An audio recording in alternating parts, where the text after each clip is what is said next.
tarde. A Comissão de Direito Tributário do Instituto dos Advogados de Santa Catarina resolveu fazer uma série de podcasts sobre a reforma tributária. Né? Nesse episódio inicial, vamos tratar um pouquinho de o que é a reforma tributária, qual o objetivo dela, quais são as novidades que nós podemos esperar.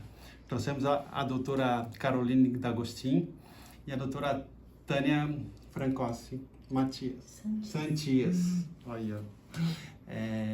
Então a gente trouxe, a ideia é trazer esse bate-papo, conversar um pouquinho, entender como é que está sendo o processamento dessa reforma tributária, né? Quando é que ela foi aprovada, a emenda constitucional, a questão da lei complementar, como que a gente pode, o que podemos esperar, quais foram as alterações, as novidades, e por isso temos aqui duas especialistas para isso, né?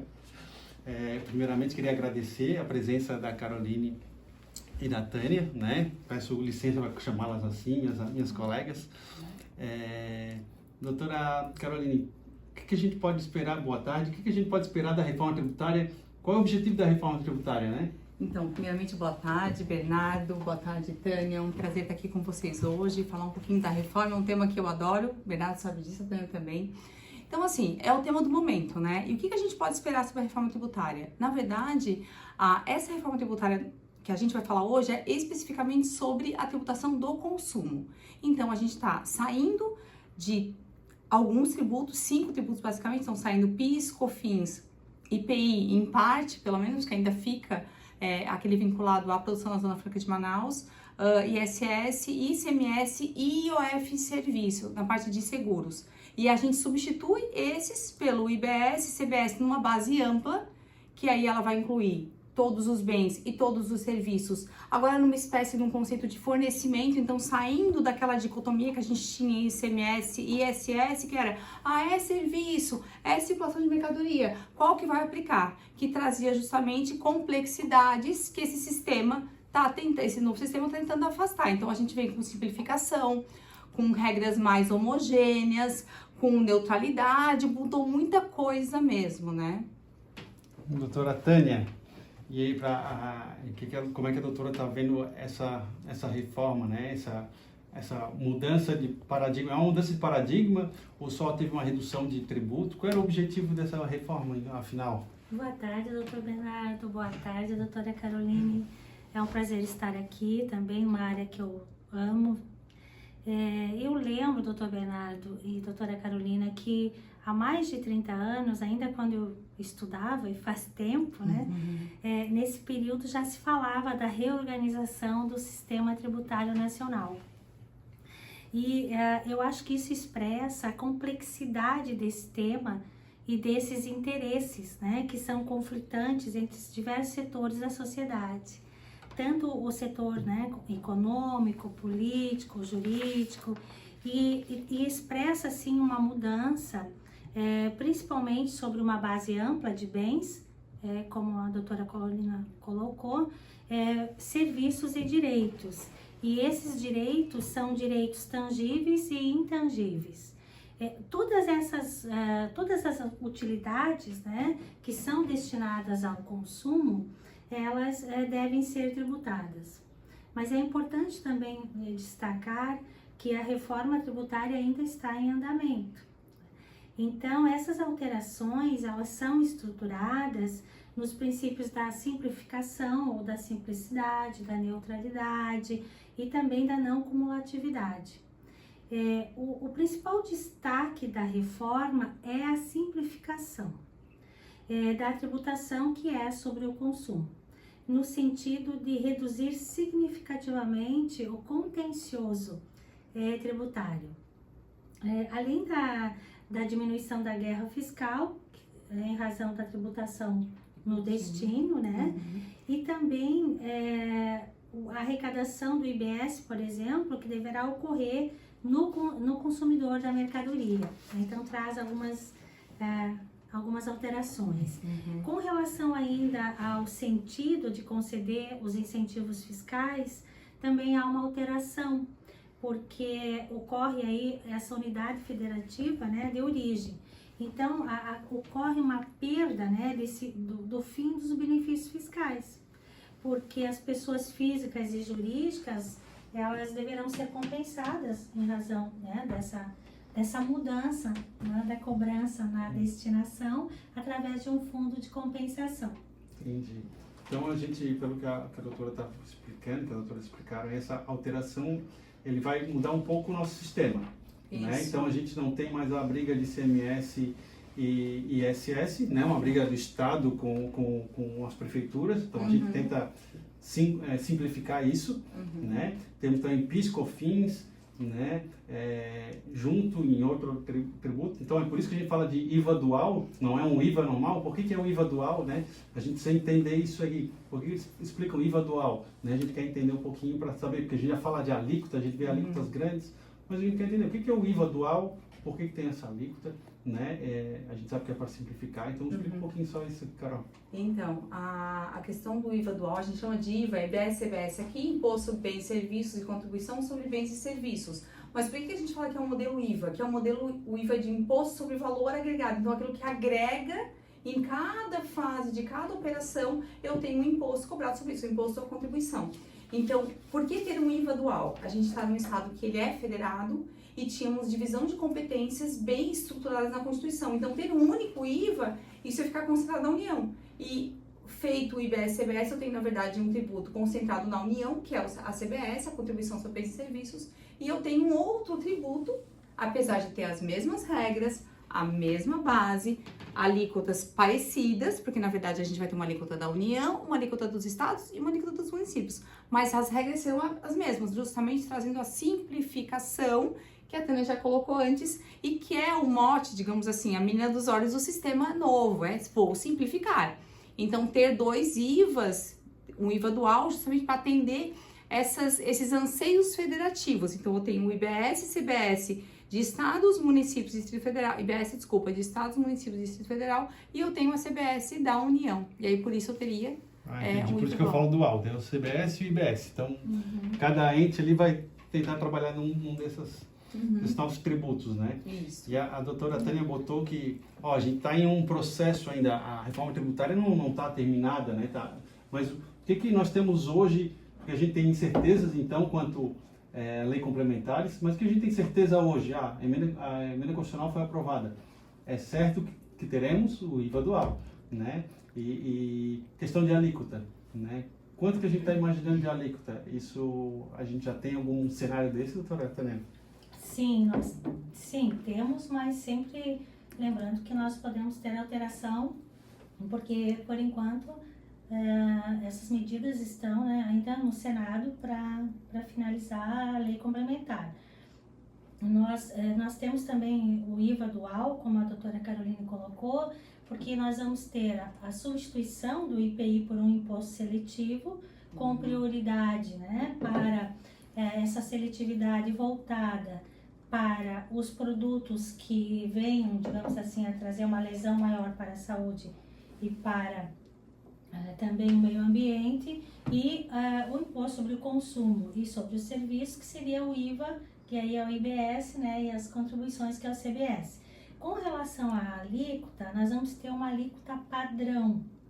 Então, o que seria interessante, né, a gente dizer o que vai ser essa alíquota padrão, o que significa uma alíquota padrão? É aquela que é cobrada sobre o consumo de todos os itens, né, e que não estiverem em regras especiais. Estas alíquotas, elas trazem uma preocupação no meio jurídico, né, como um todo, porque ela é diferenciada com relação ao percentual. Então, o que a torna diferenciada da alíquota padrão é justamente o percentual, né, que ocorre.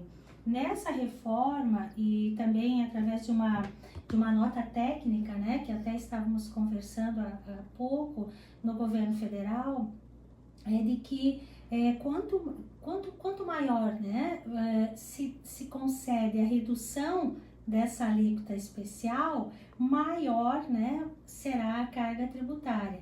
Então, por exemplo, com a alteração de produtos que foram incluídos na cesta básica, como o caso das proteínas, há um estudo realizado de que isso vem a aumentar a alíquota em 0,53%, o que já há uma preocupação da alíquota hoje estar superior a 26, né? Entendi. Então a ideia, na verdade, percentual. era ter uma alíquota normal, básica para todo mundo. E daí então foram fazendo discriminações. Esse produto é cesta básica, então esse não vai ter tributação. E isso acaba aumentando a alíquota geral. Por que esse aumento, né? Se eu botar alguém botar a carne, por exemplo, que a doutora falou, a proteína, na cesta básica, por que vai aumentar a minha alíquota geral, doutora? Porque, na verdade, assim, ó, a ideia e não tem como ser diferente, né? A reforma tributária, ela não vai reduzir carga tributária. Você me perguntou, mas vai aumentar, vai reduzir? Reduzir não vai, porque a carga tributária global é o quantitativo de recursos que o governo precisa arrecadar para fazer frente a um orçamento. Se o orçamento não muda, ou não vai mudar, pelo menos não do ano de agora para quando a reforma entrar em vigor, eu vou precisar arrecadar o mesmo valor. E ao precisar arrecadar o mesmo valor, eu vou precisar cada vez ter uma alíquota maior, quanto menos determinado produto paga. A gente sempre fala, não tem meia entrada, né? Não existe meia entrada. Se alguém está pagando menos, alguém necessariamente está pagando mais, porque a arrecadação, no fim das contas, tem que ser a mesma. Eu vou ter que chegar, sei lá, nos mesmos trilhões. Para chegar naqueles trilhões, quanto menos pessoas pagarem a alíquota cheia, maior ela vai ter que ser para fazer frente a esses recursos. E isso tem acontecido, né, Tânia? Quando mudou ali do Congresso, veio o projeto do PLP 68, que veio do governo, e aí chegou na Câmara. Quando chegou na Câmara, estava em uma expectativa de 26,5, saiu de lá com 28. 28. E um exemplo disso tivemos muitas alterações na Câmara dos Deputados. Não só na cesta básica, mas com relação a armas também, por exemplo. Mas também os medicamentos. Nós tínhamos uma lista já de 300 e poucos medicamentos que já estavam com alíquota zero. Foi feita uma alteração que antes era apenas para os medicamentos para doenças graves, e aí nessa alteração passa a todos os medicamentos ter alíquota zero. Então significa que quanto maior o número de exceções, né, doutora? Aqui com o imposto reduzido, maior vai ser a alíquota padrão. Isso vai aumentando, né? E causando aí. E esse aumento não aumenta também o imposto seletivo que foi instituído, né? Não tem nada a ver com essa alteração do IBS, IBS. O que as doutoras entendem? Acha que o imposto seletivo tende a aumentar em razão disso? Eu acho o seguinte, que no fim você tem que manter a arrecadação. Sempre falo isso, vai ter que chegar no final, vai arrecadar a mesma coisa. Então, se eu tenho um seletivo que também vai... Ok, ele tem um escopo menor. Então, para ele incidir sobre produtos que poluam, né, contra o meio ambiente e questões vinculadas à saúde, que tragam prejuízo à saúde. Então, ele tem um escopo menor. Mas se eu precisar chegar numa arrecadação e de repente o IBS e o IBS não estão dando conta de tapar esse buraco, o seletivo acaba sendo de alguma forma utilizado para isso ou aumentar de repente uma alíquota. Ele vai continuar incidindo sobre esses mesmos produtos, mas quanto mais eu precisar arrecadar, a tendência é que ele tenha uma alíquota maior do que se gostaria, porque a ideia é que ele vai ter um desincentivo, mas também não deve gerar, assim, não é para a atividade tem que continuar existindo, também não é para gerar uma proibição da atividade, senão é mais fácil torná-la ilegal, né? Eu acho que não é o caso. Nesse caso da seletividade, né, doutores, por exemplo, uma das alterações que foi feita com relação às armas e munições, só para ter uma ideia, tem uma tributação menor, né, de 55%. Do que era hoje, que vai ser. No que era do projeto que foi para o executivo, foi alterado. E ainda com uma previsão de cashback de 20% das alíquotas de CBS e IBS para as armas e munição. Tem previsto cashback sobre armas? Na alteração foi feita 20% das alíquotas do CBS e de IBS. E outra curiosidade, assim, por exemplo, que eu fiz a leitura e que eu fiquei, né, pensando, por exemplo, aparelho de ar-condicionado, né, que também teve ali uma alteração de 13% a 35% na redução. no sentido, né, da seletividade. Até perfumes teve redução na seletividade. Do que tinha previsto para o seletivo e que saiu da Câmara efetivamente. Que saiu da Câmara. Então, isso vai ter um impacto, não tem como não ter, como a doutora colocou, não existe almoço de graça. Então, isso vai ter um impacto na alíquota de referência. E pela nota técnica do Ministério da Fazenda, eles deixam ali claro que vai ter que ter um meio de calibragem. E esse meio de calibragem significa pulverizar essa diferença. Porque há, como eles dizem, né, um freio que não pode passar de 26, ou não poderia. Mas hoje o estudo técnico já aponta 28. E a gente nem entrou em vigor. A gente já tinha um freio de 26, mas já estava pensando em 28, não entrou em vigor. E a preocupação que existe sobre isso é justamente sobre os regimes que estão beneficiados. E aí, falando da advocacia, nós estamos num regime beneficiado, a gente está com uma redução de 30%. Será que não vão justamente mexer nesses, inclusive na advocacia, no momento em que eu começo a estourar a alíquota geral, porque ela tá sofrendo os impactos das reduções dos regimes específicos. Sim, e ao estourar, digamos assim, eu vou ter que mexer nos específicos. Então, eu vou mexer no quê? Vou mexer na construção civil, vou mexer na cesta básica, vou mexer nos prestadores de serviços. São vários grupos querendo manter os seus... Farinha pouca, meu pirão primeiro. Exatamente, seus benefícios e de repente e é uma preocupação, porque existe essa previsão no PLP de que isso, no momento em que a alíquota supera, uma das travas é justamente rever os benefícios que foram concedidos. Ele coloca essa pulverização, então, por exemplo, isso traz uma preocupação hoje de alguns setores, apesar de já ter reduzido da construção civil para 60, mas também a questão da educação, né, do ensino, que também há uma preocupação de que aumente as alíquotas também, porque de algum setor vai ter que alguém vai pagar a conta. Esse aumento. Enquanto alguns têm privilégio, os outros vão ter que pagar nessa conta. Isso. Tem isenção aqui, mas aumenta ali. É a gangorra, né? Um desce, o outro tem que subir. Exatamente. Mas a doutora falou um gancho ali do do cashback. A doutora falou do cashback do armamento.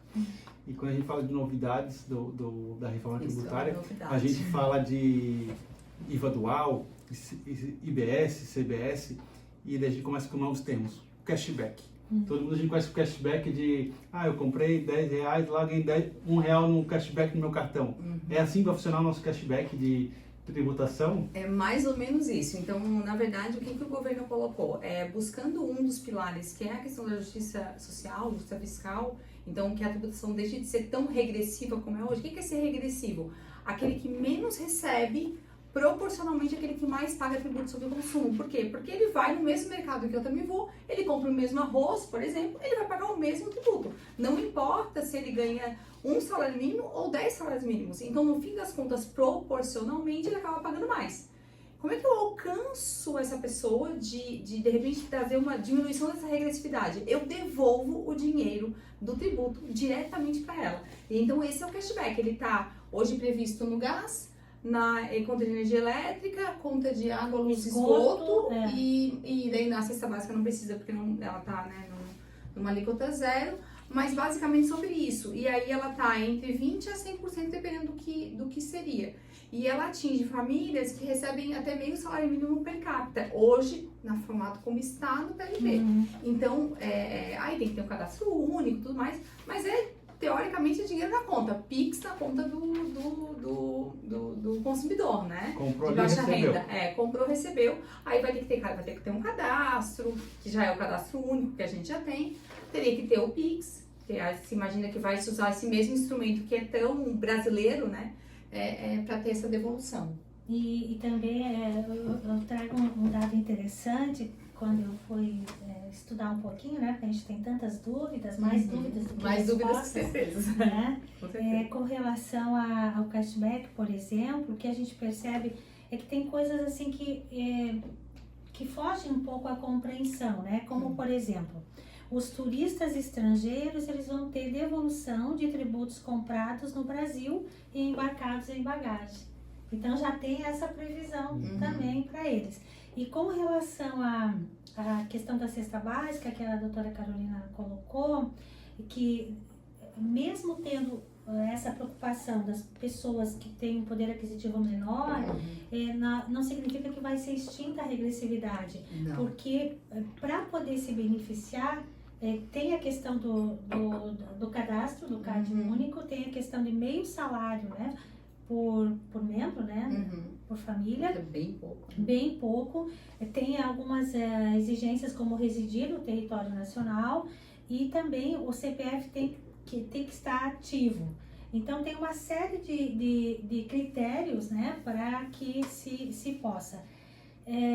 Tem alguns estudos, né, feitos por tributaristas que dizem que o ideal seria limitar as alíquotas da cesta básica e aumentar aqui, por exemplo, né, de uma outra forma, né, o cashback das pessoas que têm problemas que seriam, né, as mais fragilizadas economicamente. Então, assim, melhorar, focar no cashback Isso. e não focar tanto na alíquota, porque no fim das contas todo mundo se beneficia da alíquota e acaba saindo caro. Porque a alíquota da cesta básica da classe D, a classe A vai utilizar, né, arroz, Isso. proteína, carne. Exatamente. Então, se a gente botar a alíquota normal e o pessoal da classe D e E tiver o cashback, é a mesma coisa que a alíquota zero para lá. E o peso sobre o Estado é muito maior. Se você pensar o peso de uma alíquota zero em desoneração e do outro lado, o peso que seria eu devolver o tributo se ele fosse cheio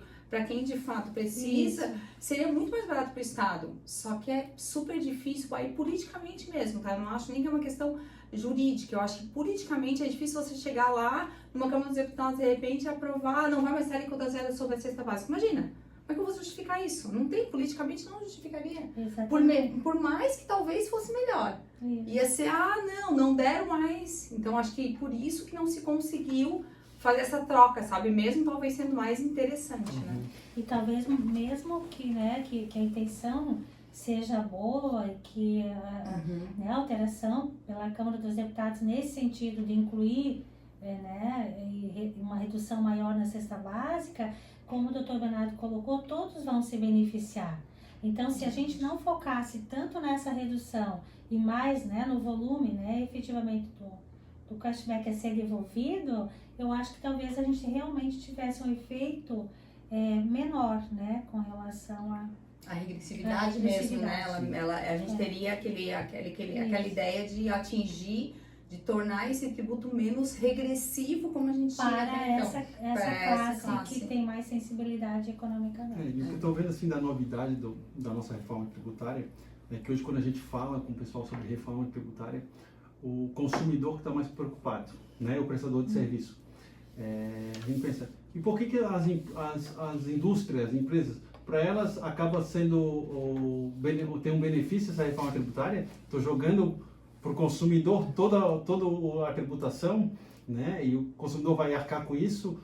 Tem compensação? Não tem? A compensação é ampla, né? Como a gente falava, PIS/COFINS antigamente era, quando foi gerido, é ampla para todo mundo. Depois foi reduzindo, o judiciário ampliando. Como é que a gente vê isso agora, essa reforma?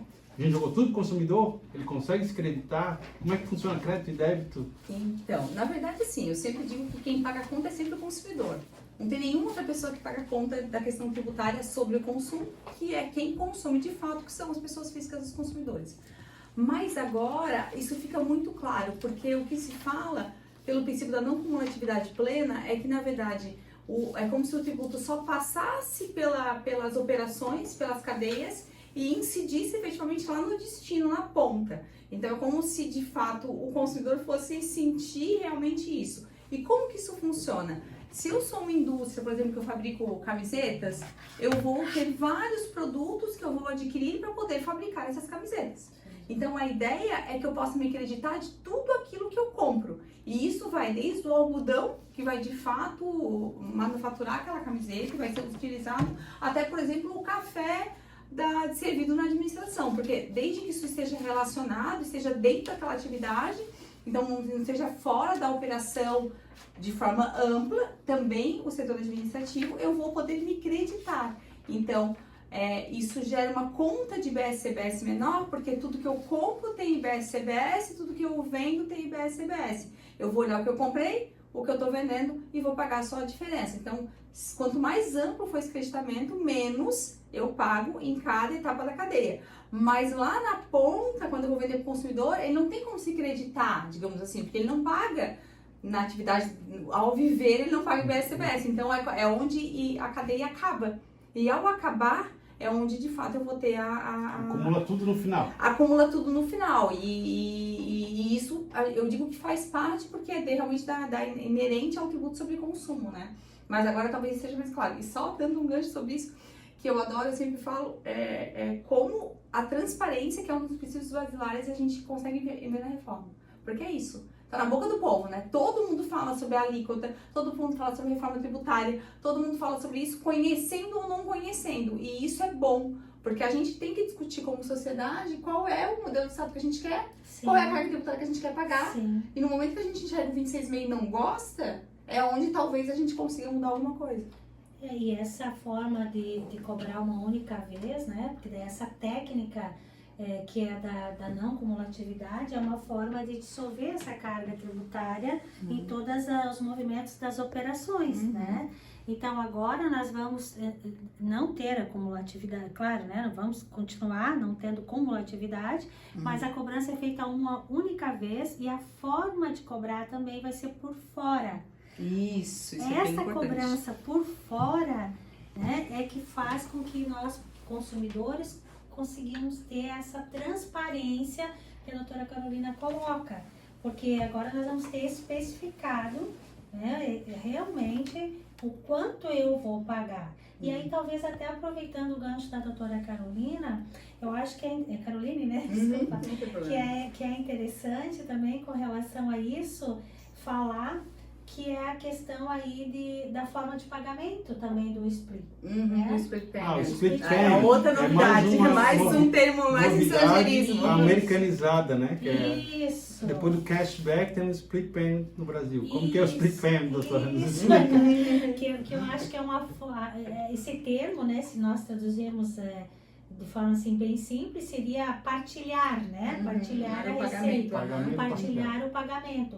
Então, isso faz com que, no caso do pagamento, já vai ser feita a partilha e não vai ter aquele valor de fluxo de caixa. Isso é importante a gente colocar, né? Porque é uma mudança bem significativa na forma de cobrança. E por isso também que eles falam que vai diminuir a judicialização, porque o prestador de serviço, o vendedor, não vai mais receber o ICMS. Isso! Então vai direto para o governo, na hora de pagar, a maquininha já divide. Ó, Exatamente. para o prestador de serviço é R$100 e R$28 já vai para o governo. E o exemplo disso é a substituição, né, para frente ou para trás, e aquela controvérsia judicial que demorou anos com relação à substituição para frente, o direito ao crédito, né? Então, que isso reflete essa transparência que a doutora está colocando. Porque até a questão do split payments foi um mecanismo criado dentro de uma reforma que eles falam que é muito digital, muito inovadora, né? Ela depende justamente dessas inovações todas que vão ter que ser implementadas e que visa eu ter uma redução digamos assim, do gap entre o que eu espero arrecadar e o que eu de fato arrecado, que é a sonegação, seja ela a sonegação no sentido das ilegalidades ou só o fato de não pagamento mesmo. Então, ele visa evitar que isso aconteça, então diminuir esse gap entre o que eu espero arrecadar e o que eu de fato arrecado, e que isso pode gerar uma redução da alíquota. Então, digamos, a alíquota a reduzir depende muito do split payment também funcionar.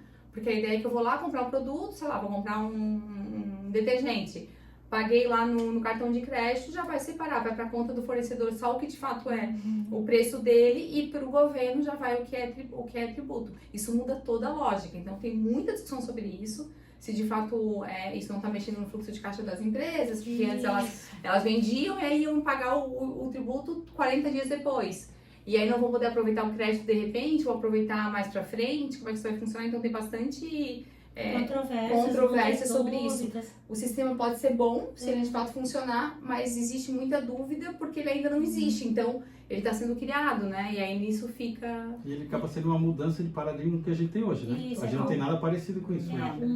O que se defende é que é um modelo técnico mais eficiente, mas que que poderia garantir aí o crédito, né? Que poderia garantir o crédito, né? O direito ao crédito do tributo. Que é um ponto Sim, controverso, né? Essa vinculação ao do pagamento que se fala. Né? Que aí é um dos pontos, assim, que traz ainda, né?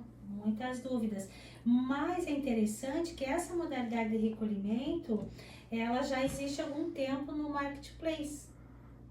Que inclusive por exigência regulatória, né, a repartição do pagamento recebido, né, entre o fornecedor e a empresa. Ele já tem uma forma de split, só que não do tributo. No e-commerce, por exemplo, né, que já existe essa forma mediadora. E é para fugir da tributação, né? Então assim, e aí... Porque eu não pago 100% para um que tem que tributar, depois tem que transferir, tem que tributar de novo. Isso é ótimo, porque quem está mais reclamando da reforma, e eu acompanho alguns grupos de discussão sobre split payment, é justamente os marketplaces. Meu Deus, como é que eu vou fazer?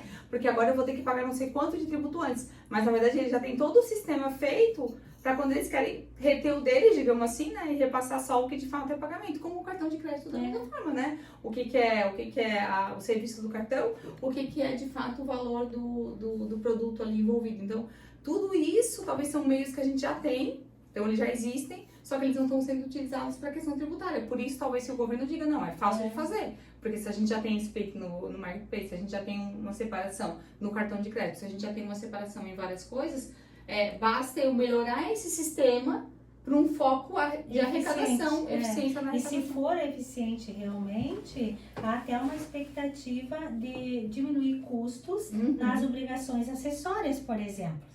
Simplificar, daí volta para simplificar. Exatamente, porque aí vai ter menos trabalho, entre aspas, né, pro contador, que efetivamente faria o lançamento e o registro das obrigações acessórias e até principais. Então há também essa expectativa, né? Você vê como é complexo, né? Eles até falam de declaração pré-preenchida, como a gente já tem no imposto de renda hoje, né? Sim. Que a gente já tem tudo meio pronto. E uma das previsões é que a gente também tenha essa declaração pré-preenchida nessa parte dos tributos sobre o consumo de BSBS. E a própria redução, como expectativa do governo, de sonegação.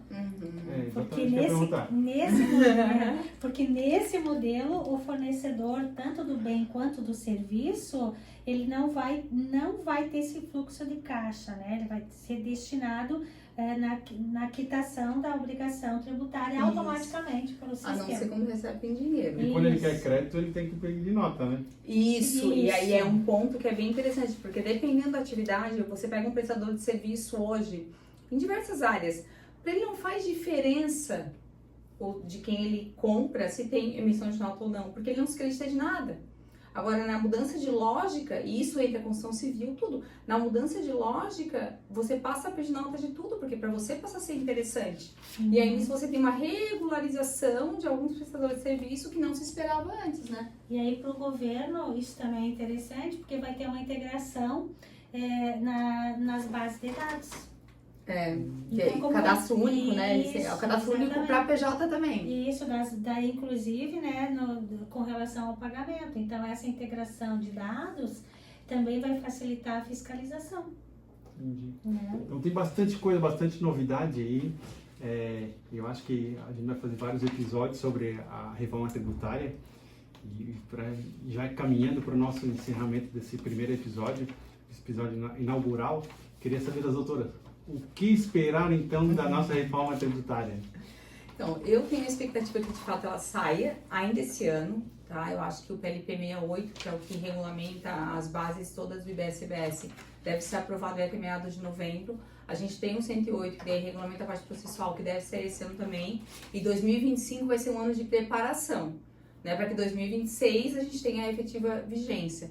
Acho também que serão alguns anos de muita complexidade, eu digo que é quase um caos, que são dois sistemas em conjunto, mas que a tendência é, se a gente de fato tiver essas bases todas, essas premissas todas respeitadas, a gente tenha um sistema melhor. Então, digamos que a gente vai para o caos para depois melhorar.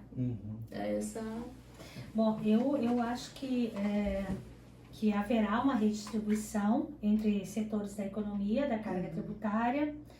Embora exista receio por alguns setores, né, como já mencionei aqui da educação, da saúde, né, que ocorra aí um repasse, né, essa pulverização de preços em razão da redução dessas alíquotas, o setor imobiliário também, né, que tem esse receio, que tem esses reflexos aí na própria compra da casa própria e do aluguel também. Uhum. Eu acho que também os tributos, eles pagos de uma só vez, né, e não sendo cumulativos, mesmo assim eu acho que não vai ter uma diminuição da carga tributária, né, não há essa expectativa, mas eu, dentro de uma sensação assim de esperança, né, eu acho que nós vamos ter três, digamos assim, algumas alterações. Eu me acho, né, ainda que dentro dessa expectativa de mudança no aspecto econômico poderá ter um crescimento na economia, se realmente for, né, eficaz, né, gerar simplificação.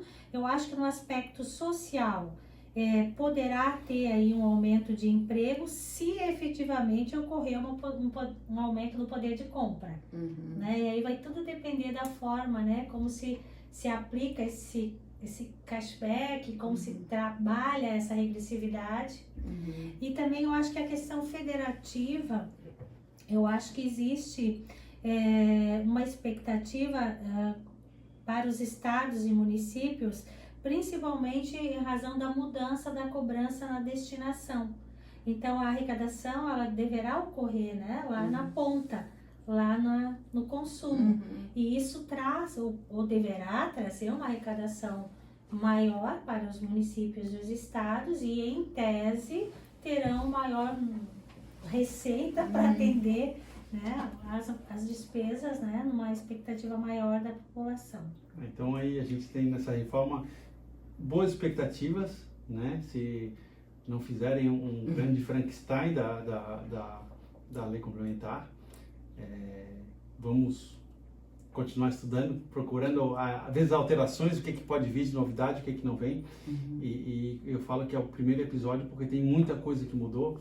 O fundo, o direcionamento do dinheiro, como é que o dinheiro vai ser repassado para os municípios, preocupação dos municípios, né? Questão contenciosa. A própria nota fiscal, né, doutora Nota fiscal Bernardo, que está em elaboração. Isso, unificada, para tentar também simplificar. Então, a gente tem uma série de pontos que a gente não conseguiu abordar nesse primeiro podcast, né? E são importantes para a reforma, para a gente entender, para os advogados, para os contribuintes, até para os gestores públicos, né? Muitas vezes estão por fora, e o quão importante é esse tema.